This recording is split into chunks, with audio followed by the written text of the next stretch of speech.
नमस्कार, मैं हूं संदीप बघेल। आज हमारे साथ हैं रायपुर की निर्वाचित महापौर मीनल चौबे जी। चौबे जी, बहुत बहुत स्वागत है आपका। जी, धन्यवाद। बातों की शुरुआत करते हैं। आपका जन्म कब और कहाँ हुआ और किस तरीके से आप राजनीति में आई?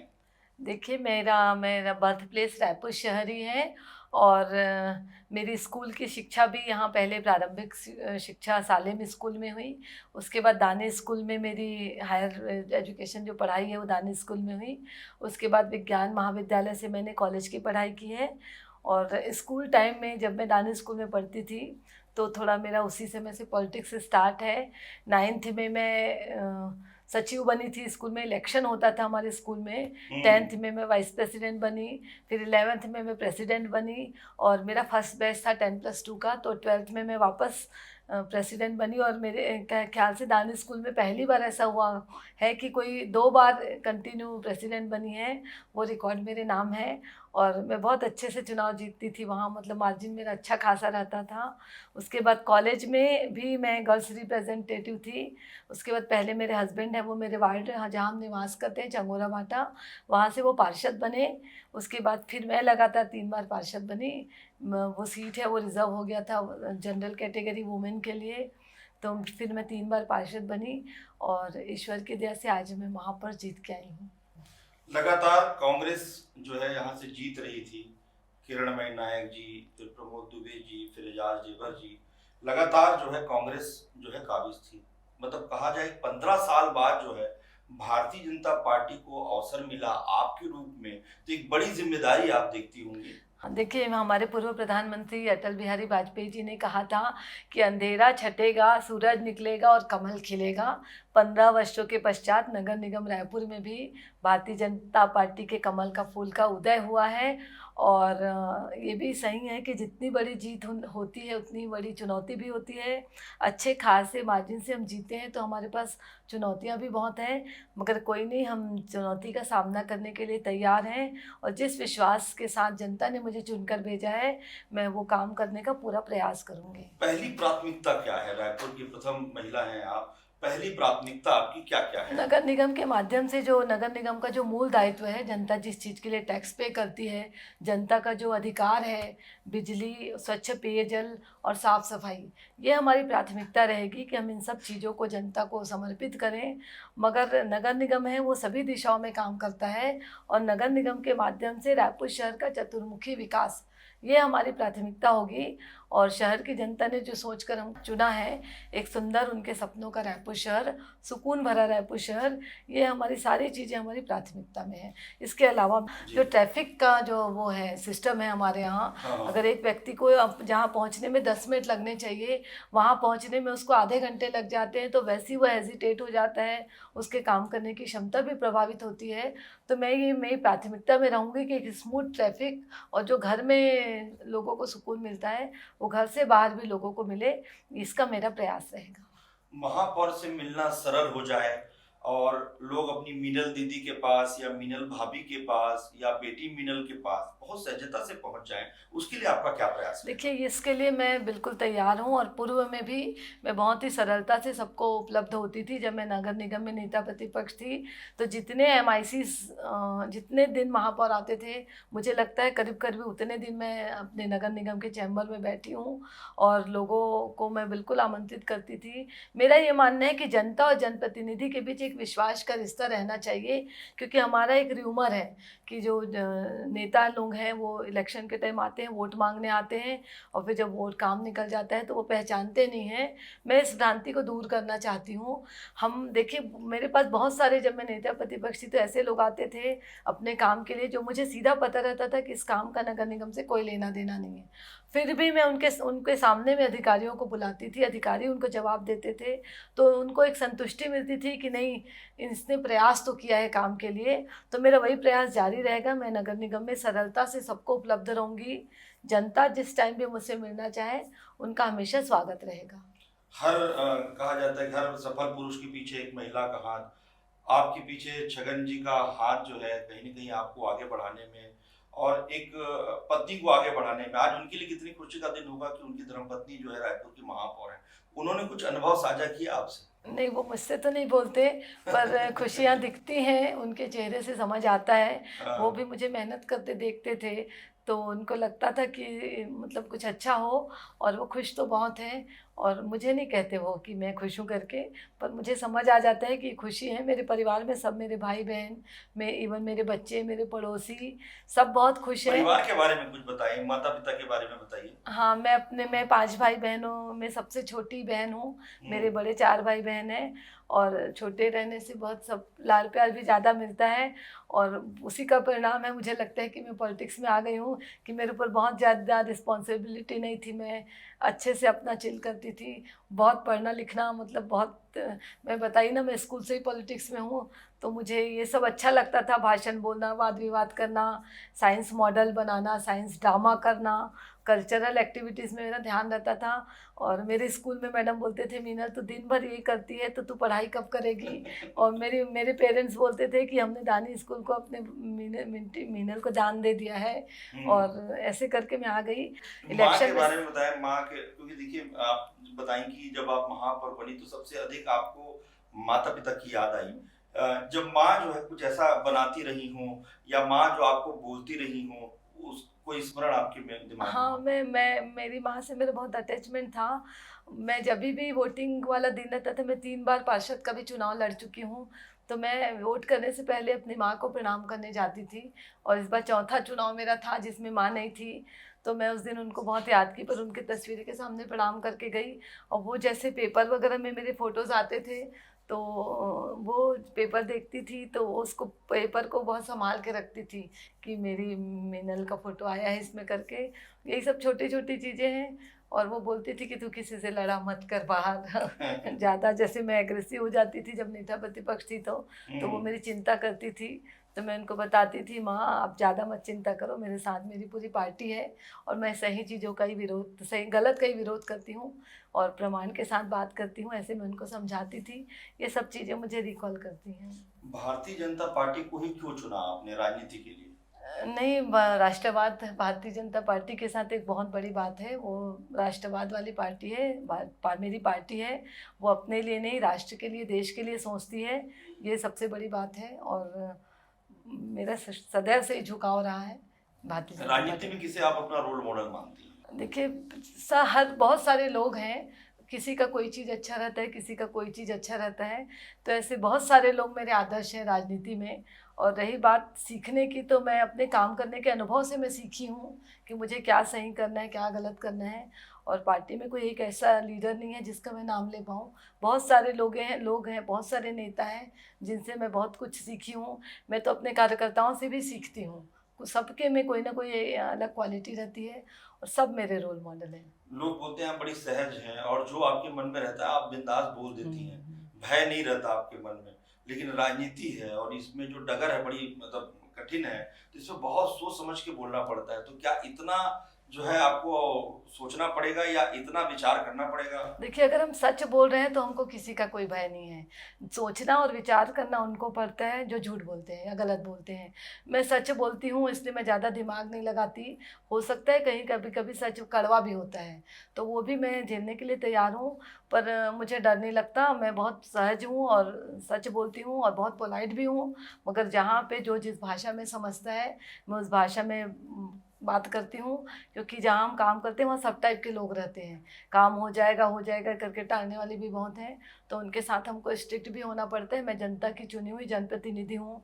अगर मैं उनको बोलूँगी मैं तो प्रयास की, काम तो नहीं हुआ, तो ये नहीं हो सकता। मैं काम करवाना भी जानती हूँ।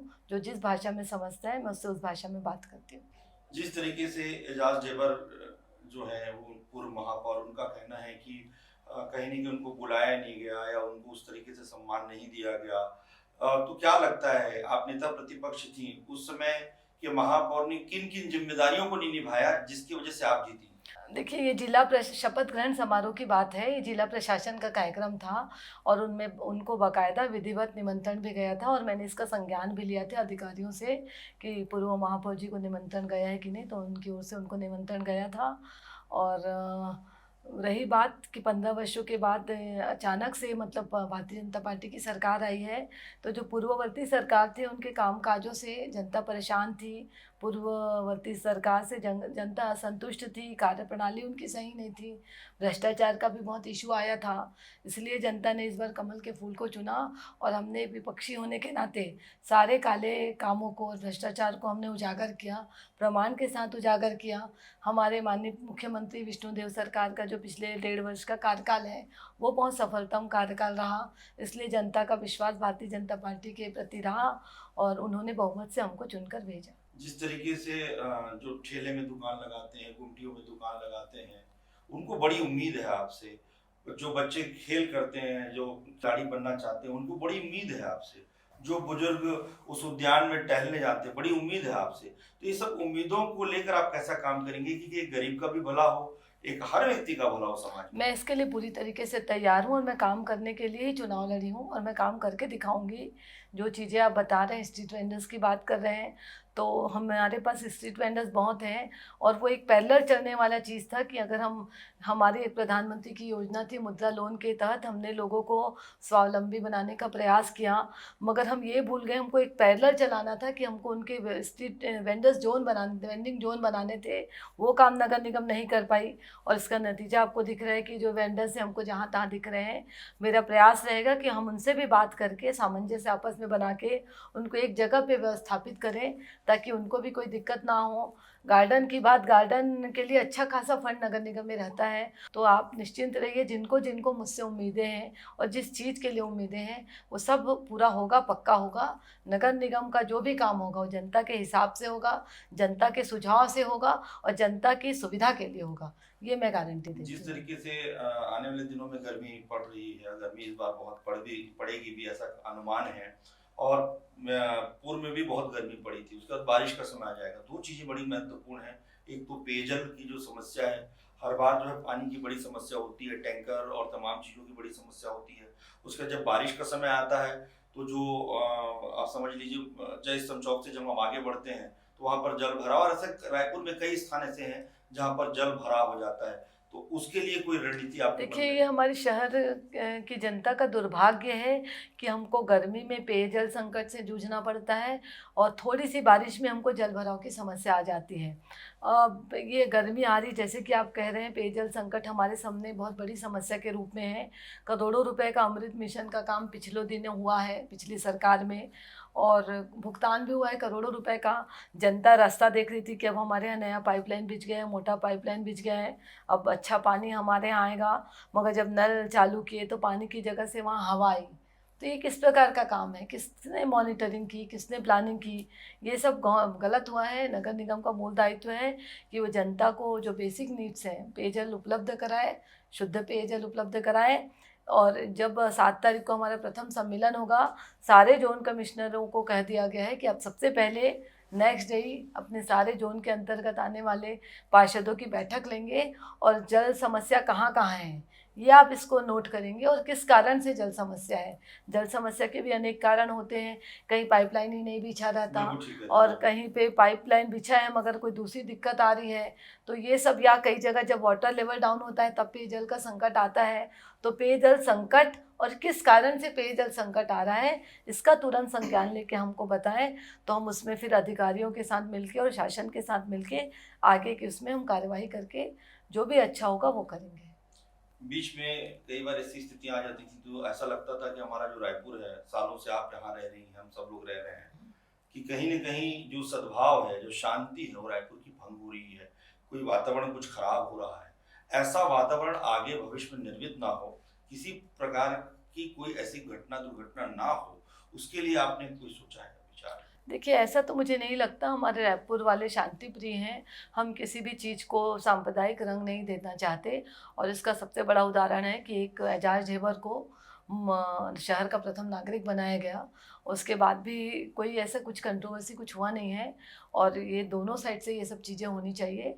हम आपको भी, हमारे रायपुर वाले समझदार हैं, जनता है, सब समझ है उनको, ऐसे कोई सांप्रदायिकता का हम लोगों की ओर से ये मतलब बार बार जो आरोप लगता है कि बाहर से बांग्लादेशी और सभी जो है नहीं, वो रायपुर तो के गलत आसपास। है, उसका विरोध होना चाहिए और हमने भी विरोध किया है। हम्म, बाहर वालों को, जो रोहिंग्या की आप जो बात कर जी रहे हैं जी। कि उनको एक विशेष एरिया में बसाया गया है, तो ये सब नहीं होना चाहिए। ये छत्तीसगढ़ तो है, क्या बसाया गया है? छत्तीसगढ़ है, ये इसकी जांच शासन लेवल पे, सरकार के लेवल पे अगर ये हुआ है तो हम इसकी राशन कार्ड के माध्यम से ये हमको जानकारी भी मिल जाएगी। अभी मैं महापौर बनूंगी, मतलब पदभार ग्रहण करूंगी, उसके बाद हम इसकी पुख्ता जानकारी लेंगे। इस प्रकार की घटना तो हम बिल्कुल बर्दाश्त नहीं करेंगे कि बाहरी आउटर वालों को आप छत्तीसगढ़ का अमन चैन और सुख खराब करने के लिए लाओगे, इसका तो विरोध होगा, फिर इसमें कोई कुछ नहीं कर सकता। गंगा जल का छिड़काव आपने कराया, गंगा जल का अपना धार्मिक महत्व, आप स्वयं कुंभ गई थी, त्रिवेणी संगम में आप सभी लोगों ने स्नान किया और गंगा से पवित्र कुछ नहीं है संसार में। तो आपने नगर निगम में छिड़काव कराया कि आपको उस स्थान पर बैठना था इसलिए आपने छिड़काव कराया, कि आपको ये लगा कि किस कारण से आपने, मतलब क्या आपको लग रहा था कि आपने गंगा का देखिए, छिड़काव जब जो है हमारे किया नगरीय अपने घर? निकाय का चुनाव का परिणाम आया, उसके बाद हमारे नेतृत्व ने हमको कुंभ स्नान कराने के लिए लेके गए।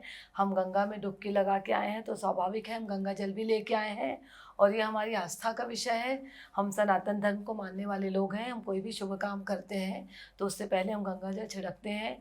और नगर निगम मेरा कर्म क्षेत्र है, कर्मस्थली है, वहाँ भी मैं सोमवार को पदभार ग्रहण करूँगी, तो बाकायदा एक छोटी सी पूजा होगी। और गंगा जल हम कहीं भी छिड़के, किसी को क्या दिक्कत है, हम अपने घर में भी गंगा जल छिड़कते हैं। उसके बाद जो बयान आया, जो पूर्व वो देखो, महापौर ने वो नहीं, बात पूर्व कही, महापौर जी गंगा जल की महत्ता नहीं समझ सकते, ना वो सनातन धर्म समझ सकते, ना वो गंगा जल क्या है, ये पवित्रता क्या होता है, ये सब चीज़ नहीं समझेंगे वो। उनके लिए उनको बहुत अध्ययन करना पड़ेगा, जो असंभव है।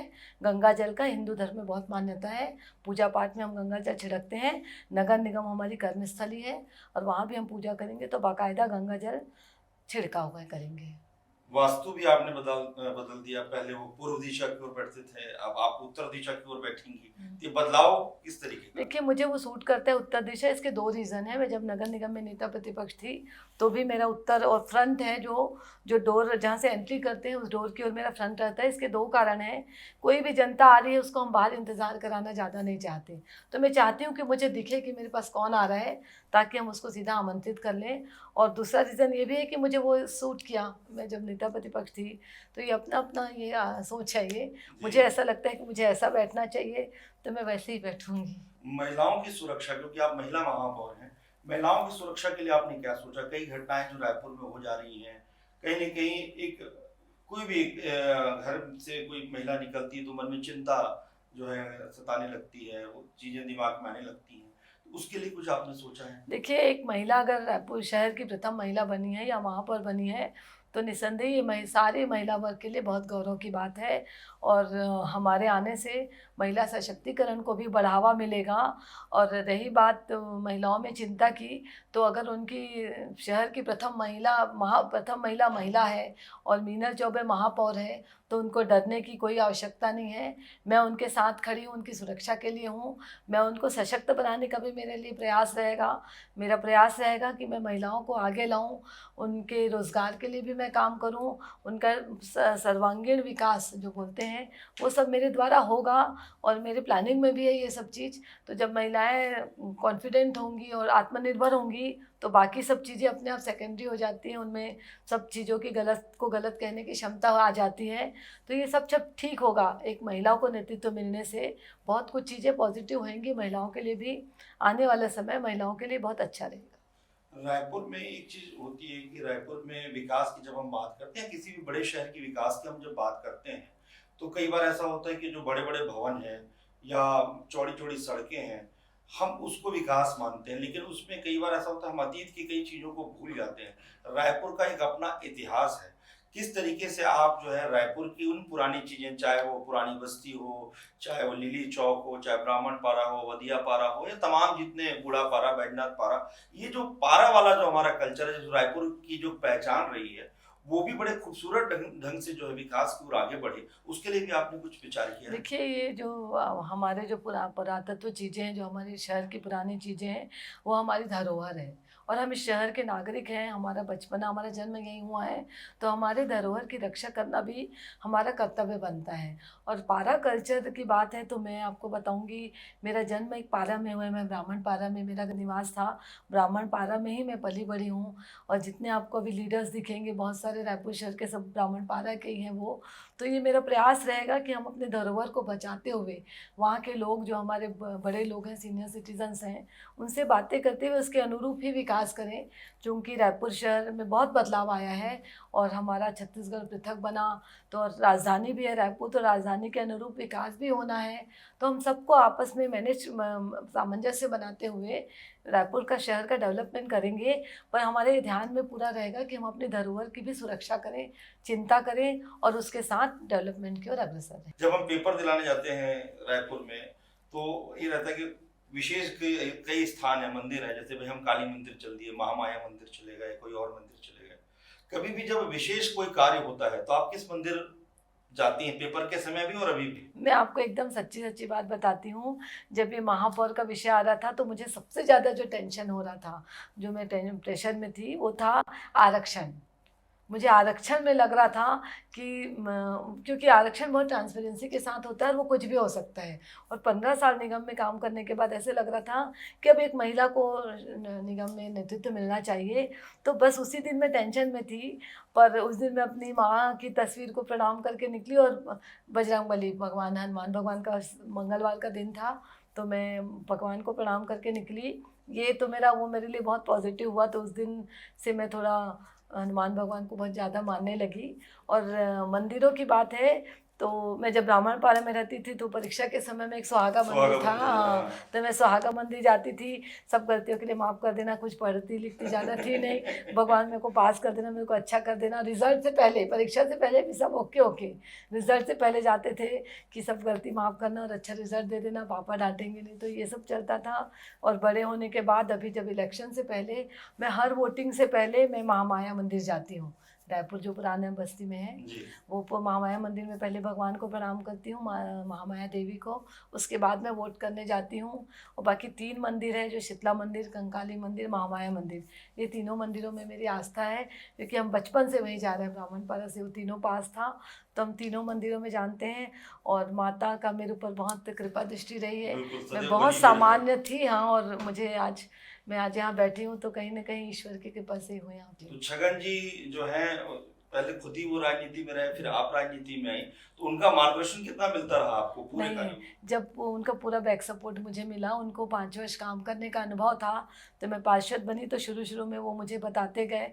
फिर उनको जब लगा कि नहीं अब ये कर लेगी, ये ओके है, तो फिर वो टोटली एक्टिव पॉलिटिक्स से दूर हो गए, उनका यही मानना है। इसी बीच में मैं आपको रोकता हूँ कि जब हम पहले देखते थे तो उसमें लिखा रहता था मीनल छगन चौबे, फिर धीरे से भी आप छगन मतलब मीनल चौबे हो गई। बात इसमें कुछ नहीं है, बात इसमें है कि आपकी स्वयं की एक पहचान, एक आइडेंटिटी। कई बार ऐसा होता है, कई जो है चुनाव में भी आप राजनीति में, मैं आपसे राजनीति से इधर बात कर रहा हूँ, जो हमारी बहनें चुनाव लड़ती हैं उनके साथ उनके पति का भी नाम रहता है। आपके विपक्ष में भी जैसे खड़ी थी दीप्ति प्रमोद दुबे, तो इस तरीके से जो नाम होता है तो कहीं ना कहीं इसमें अलग से पहचान नहीं बन पाती है। आपका क्या कहना है? देखिए, जब मैं पार्षद 3 बार मैं पार्षद चुनाव लड़ी तो बाकायदा मीनल, पहले तो मेरे हस्बैंड ही पार्षद थे और मीनल छगन चौबे मेरा वो चलता था, मैंने उसी नाम से चुनाव भी लड़ा था। जहाँ तक मेयर की बात है, ये शहर की प्रथम महिला चुनना था जनता को, तो मेरे बेटे और मेरे हस्बैंड, हम सबका ये कहना था कि अब पापा का नाम हटा दो मम्मी, कोई जनता चुने तो उनको ये मत लगे कि हम किसी और को चुन रहे हैं। आप डायरेक्ट मीनल चौबे, अगर आप में नेतृत्व की क्षमता है, जनता को ऐसे लगता है कि मीनल चौबे शहर की प्रथम महिला हो सकती है या महापौर बन सकती है, तो वो आपको वोट करे।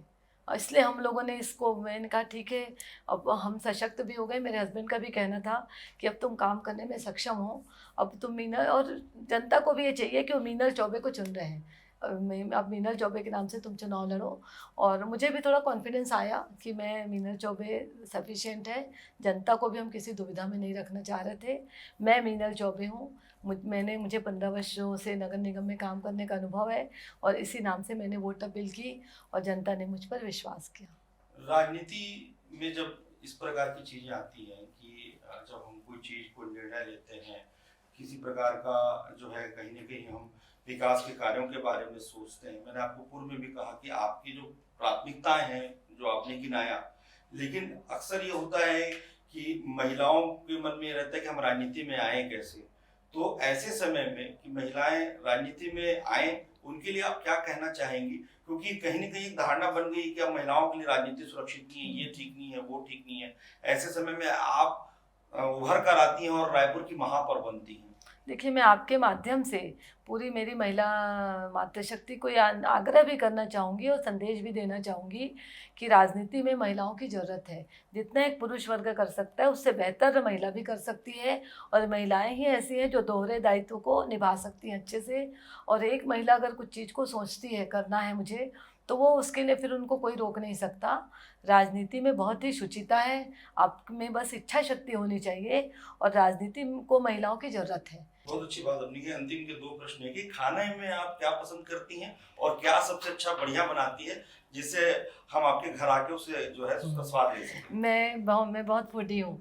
मैं बहुत मतलब मुझे खाने पीने का क्रेज़ है, और मैं दाल चावल रोटी सब्जी मुझे ये नहीं भाता। हाँ। मैं थोड़ा स्ट्रीट फूड ही पसंद करती हूँ। मेरे पेरेंट्स बहुत परेशान रहते थे, पहले दाल भात रोटी सब्जी देते थे तो मैं खाती नहीं थी। मेरे को मतलब तो मेरी माँ बोलती थी कि देखो क्या खिलाएं, रोज़ जो तेरे को सब तेल तेल वाला चाहिए। और बनाने की बात है तो मैं बहुत ज़्यादा कुकिंग नहीं करती, पर जो करती हूँ वो बहुत अच्छा बनाती हूँ। और दाल चावल और टमाटर की चटनी जो हम लोग बनाते हैं वो मैं बहुत अच्छा बनाती हूँ। आप आइए, एकदम गरम गरम दूंगी तो आपको टेस्ट ज़्यादा समझ ही नहीं आएगा और आप खा लेंगे अच्छा बनाए करके। बहुत ज़्यादा कुकिंग नहीं करती, पर जो करती हूँ वो बहुत अच्छे से ही बनाती हूँ। रायपुर की जनता को आप क्या संदेश देना चाहती हैं? बस आप लोगों ने हम पर विश्वास किया है, तो मैं आप लोगों को यही कहना चाहूँगी कि जिस विश्वास के साथ आपने हमको चुना है, हम उस विश्वास पर खरा उतरने का पूरा प्रयास करेंगे। जो सुंदर रायपुर शहर का सपना जनता देख रही है, उस वैसे ही सुंदर रायपुर शहर हम आपको समर्पित करेंगे, ये मेरा वादा है। ये वादा है। हमारे साथ चर्चा में थी आज रायपुर की प्रथम महिला मीनल चौबे जी, जो कि रायपुर की महापौर हैं। आपका बहुत बहुत धन्यवाद मीनल जी। धन्यवाद।